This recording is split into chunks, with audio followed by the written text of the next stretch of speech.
Hello guys, আসসালামু আলাইকুম। Lovely উদ্বোলাকে আপনাদের সবাইকে স্বাগতম। শুভ সকাল। শীতের সকালে নতুন একটা ভিডিও নিয়ে চলে আসলাম। আর শীতের সকালে রসের ক্ষীর রান্না বা গরম গরম খাওয়া কার না ভালো লাগে। শীতের মধ্যে ক্ষীর পিঠা যদি না খাওয়া হয় তাহলে মনে হয় না শীতের মৌসুম।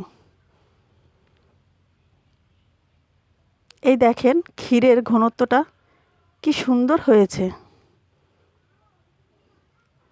ভালো করে নেড়েচেড়ে দেখাচ্ছি আপনাদের, দেখেন ক্ষীরের ঘনত্বটা কত সুন্দর হয়েছে।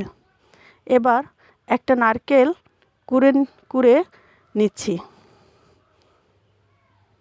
নারকেলটা সম্পূর্ণ কুড়ে নিচ্ছি।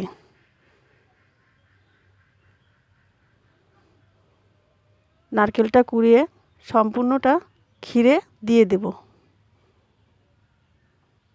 ক্ষীরে নারকেল কোড়া দিয়ে ভালো করে নেড়েচেড়ে নিলাম। ভালো করে নেড়েচেড়ে নিচ্ছি। দুনিয়াটা স্বার্থে ভরা, স্বার্থ শেষ। আপনাকে ছুঁড়ে ফেলতে 2 মিনিট সময় লাগবে না।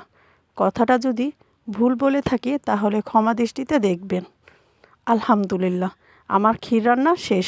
দেখতে দেখেন কত না লোভনীয়। আর আমার সোনার ছেলেরা সকালের রোদে বসে কি মজা করে খাচ্ছে। ভিডিওটা ভালো লাগলে লাইক, কমেন্ট, শেয়ার করবেন আর অবশ্যই সাবস্ক্রাইব করবেন। আমার পাশে থাকবেন। আল্লাহ হাফেজ।